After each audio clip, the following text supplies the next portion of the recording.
Amazon relay scams. Let's talk about them.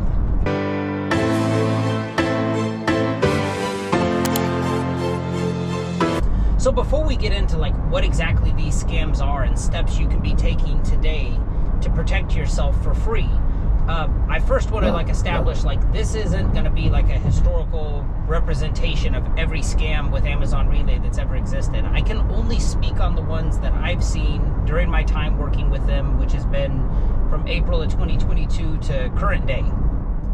So as far as how this scam works, it's important to realize that in order for this to work, obviously somebody, it may not be you, but somebody needs to get paid in order for this to happen. And what that involves is somebody having an active Amazon Relay account. So for this example, I'm going to use myself as the person with the active Relay account.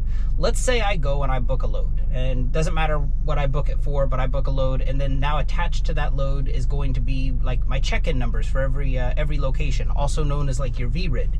Well, when I do this, how I always do, I'm walking up to the guard shack, the check-in place, whatever, with my phone with a generated QR code that's coming directly from Amazon. How they've circumvented this in order to get away with these scams is they will, as soon as I book the load, it gives me that check-in number or VRID for every step of the trip that I'm going to do. They'll just forward those numbers to the person who's actually running the load, the carrier who's kind of taken responsibility for it. And, I can't tell you how many times, I'm not saying that all these people were getting scammed, but, you have somebody showing up with a phone with a QR code, you kind of know that they're connected with Amazon and they're dealing with Amazon directly. You see somebody walking up to a gate with a handwritten piece of paper that just has a list of VRIDs on it. Again, I'm not saying all these people are getting scammed, but they definitely are vulnerable to becoming scammed. So now with those check-in numbers from the person doing the work, from their perspective, they feel like they're actually completing the load, and they are. I mean, Amazon's getting the merchandise moved from warehouse to warehouse just like they wanted. The problem, where the rub is when it comes time to pay, the person who's going to get paid first is the person who booked the load. So in my example, that would be me. The person out here doing the work, burning the diesel, spending the time, now they're relying upon me to pay them and in a timely manner and to pay them accurately to what we agreed upon. And this is where sites like Reddit are a never-ending rabbit hole of people who have gotten burned by people running this scam. If I come to you and say, hey, I got this load, I want you to run, it's $500, and we agree to that, and you do the work, now you're relying on me to pay you. And if I'm over here running a scam, I'm getting paid from Amazon, and I may just cut ties with you and walk away. And that's the basis of this scam. If you want to spend some time, heartbreaking stories, go down that rabbit hole on Reddit. I've spent a few hours there just reading different stuff, and it all kind of seems to have the same origin of somebody with a valid Amazon account booked something, promised you the moon, and then didn't deliver on anything. So there's time there. But here's the thing. There's really no such thing as an Amazon broker. Even having this channel and putting stuff out there, trying to get good information out to people, you'd be surprised. I get contacted by these people claiming to be Amazon brokers as well. Amazon does not use brokers. And some of these people, they get creative. They'll even, when I get something, typically they'll contact me through a social media site like Instagram and say something to the effect of I've seen your channel. I'd like to do some work with you. They'll even go as far as taking, I make graphics as a hobby in my part-time. They'll take a gray box, maybe they round the corners of it a little bit. They'll go online, steal an Amazon logo, put their name on it, give themselves some wonderful title, and then they put an Amazon email address on there. And this is the part that kills me, and this is the part of the information I want to get out there. You have a free way accessible to you right now, whether you're working with Amazon or not, to kind of cut through this BS. That app, and I've made prior content on it, but that app called Chime actually works on your behalf as kind of like an unofficial company directory. When somebody sends me a message and they have the balls, I guess you will, to say oh yeah, here's me, I'm the CEO of Amazon, I'm the killer broker, and they put an Amazon address on there, I immediately go to Chime. Even though I already know it's BS, I just kind of want to see the process through. I go to Chime and I look up that Amazon email address, and guess what? It's not there. Now, armed with that information, I go back to the person and I I shouldn't play with people, but it's like I'll go back to wherever they contacted me on and be like, yeah, absolutely, sounds good. Hey, send me a message through Chime from your Amazon email address so I know you're legit. And 9 times out of 10, crickets. So what has Amazon done to try to curb some of this? Because I mean, like I said, those Reddit pages are filled with just terrible story after terrible story, and people kind of pissed at Amazon for this. I'm not in love with Amazon. I mean, it definitely is kind of like a love-hate relationship. I try very hard, painstakingly in this channel to kind of show like the good, like, hey, here's me having a great night, and then the bad, like, hey, the app shut down and kind of ruined my night for me. I mean, I just try to be as honest as I can and show both sides to this story.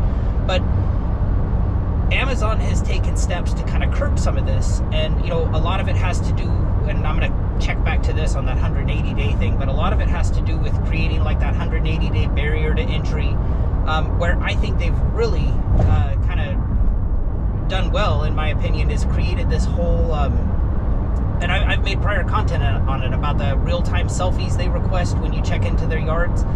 That cuts out most of this, because back to the example of, let's say I'm scamming you and you're running a load that I booked and I have no intention of ever paying you. Okay, if I give you just the VRIDs and you go to the gate and now they randomly select that load for a real-time selfie, you're gonna have to have a phone. You're gonna have to have, there's no way around that. And they might let you progress the load, but the person who booked the load is gonna get caught when they say, well, we requested a real-time selfie for you and you didn't provide it. And there's no way that they can. I mean, the phone would physically have to be there to hit the geofence. I doubt the person scamming you is gonna give you a phone. And then when that real-time selfie request isn't fulfilled, that's gonna like red flag their thing and kind of kick them out of doing crap like this relatively quickly. So that real-time selfie is, in my opinion, one of the best things Amazon has done to curb this type of behavior. But now let's talk about the 180-day rule. I mean, they didn't have this when I started, and I hear from a ton of people like, what am I supposed to do during my 180 days because I can't run Amazon loads? And it's kind of where they tried to fix one problem but created an even what I would consider bigger problem, which is now you have people who are hell-bent on working for Amazon and are unable to do so, and out of desperation might start responding to these people claiming to be Amazon brokers and even setting themselves up for like an even bigger disappointment when and if they don't get paid for this. So it's kind of like the 180-day thing. I've seen the scams of people showing up with, and I'm not saying everybody who shows up with a handwritten VRID is scamming. I'll get to that in a moment, but I've seen that occurring way less. But now there are people out there who might even be watching this video saying, hey, that graphics idea is a good idea. I mean, there's a problem with providing information like this is, I hope it reaches you and you protect yourself from it, but I guarantee you there's at least one person watching this thinking like, I'm gonna go make myself an Amazon graphic and make it look more official. So, just keep that in mind. But I kind of lost my train of thought there. That's what happens when I get off on a tangent. The 180-day rule was, it has created now like desperate people who are willing to take desperate measures, and unfortunately there's bad actors in the game willing to cash in on that desperation. The other thing you wouldn't be aware of if you're in that 180-day window and not working for Amazon, you probably haven't read all their intricate policy procedures, that type of stuff like that. They do make it very clear that participating in this is a violation of their terms of service. So, you wouldn't know that until you started with them and you started like looking over their terms of service, but you would hate to do something today out of, let's say, like an act of desperation of like, well, I need to get this insurance paid, I need to pay the note on my truck. You'd hate to do something today trying to run a load for them only to, drive into that facility with your truck and your license plate and find out that like, in trying to make the money today, you received what could potentially be like a forever ban from the Amazon Relay thing. So just keep that in mind too. These people who are running these, I don't think care about that. I think that they're kind of passing that aside. But just keep in mind that if you do run a load for one of these people, you could potentially be facing like a forever ban from the Amazon Relay platform. So enough of the bad. Let's talk about the good. I mean, there are good companies out there who will let you lease onto them, proper documentation, contracts, all that type of stuff. I personally don't do it. I have my own reasons for that, but there are companies out there, and I'm just going to kind of give you a couple tips and tricks of stuff that I would look for. First thing being, transparency on something like this would be key. And by transparency, I mean, like, a question to ask would be, do I have access to the load board, and am I able to book my own loads? The reason I think that that's important is because you're seeing what the load is actually going for. I'm assuming all of these companies that let you do this are going to charge you like a flat fee or a percentage, and I just think being able to book your own loads kind of keeps everybody honest in it. You know what the load went for. I've met too many people over the last couple years who are running a load for, let's say, they think they're running the load for $600, plus they owe the parent company, they're going to kick back 10%, so they're going to walk out of that for $540. But here's the thing. I just saw the same load on the load board for $1,000. So, the person doing the work is walking out of that with $540. The person who clicked a button gets $460. That doesn't feel honest to me, but, the transparency would be key. The other thing comes down to like a payment timeline. Any week I'm in right now, I know you go to different sites and it says Amazon takes 22 days to pay and all this kind of stuff. That's crap. If you're signed up with them directly, like the person who you're leased onto is going to be, any work I do right now in this week, when the weekend's on Saturday at midnight, I will be paid for the following Wednesday. So basically, like 3-4 days after the weekends, the money's in my account. So if you're dealing with a company who starts talking about like, oh, we do end of the month pay, or we'll do 3 weeks pay or something like that, that would be a huge red flag for me. So who's most vulnerable to this, in my opinion? People waiting out their 180 days. I mean, these are the people, out of desperation. There are bad actors in this game looking to absolutely take advantage of you, and you need to be aware of that. That Amazon Chime, somebody starts getting in touch with you like, oh, I'm an Amazon broker, here's my official title, all this stuff. Look them up on Amazon Chime. If they're telling you that they have an Amazon email and nothing comes up on Chime, that's a relationship that's predicated on lies. I absolutely would not move forward with them at all. I mean, absolutely not. And then, the last thing, kind of want to throw this in there. It might seem kind of technical, but I promise it'll make sense. You only get one driver profile with Amazon. Let's say you do find a legitimate company out there that you choose to lease on with, and they do everything right. They set you up with you're on their Amazon account. You're going to have to submit a real-time selfie, a copy of your driver's license, all that type of stuff. I would strongly encourage you to use an email address with that company. Even though everything's going to be legitimate, I would strongly encourage you to not use the email address you plan to use with Amazon. Here's why. After you part ways with them, let's say the plan is to sign on with them for 180 days, do the best job you can and go your own way, be out on your own. If you use the same email address, because you're limited to just one driver profile, and you use the same email address with Amazon, now you book your own load.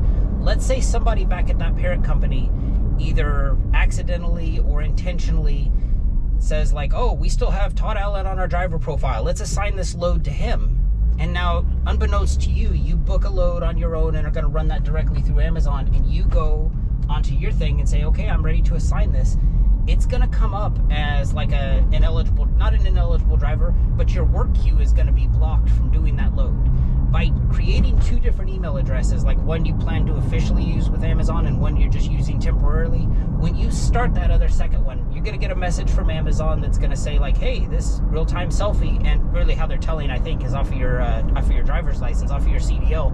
They're going to say this is already associated with another account, and they're going to give you the option of saying, which account, like, we know that this is you, which account do you want to make active? And you're going to make the one you plan to use with Amazon be active. It's going to null and void out the one that was there with the prior company, and it's just going to limit your risk as far as, if somebody were to accidentally assign you a load. It's just, we're solving problems that could become problems down the road. So it just keeps everybody honest, and it doesn't allow somebody to assign a load to you at that parent company and block work that you just booked for yourself today. So highly recommend doing that.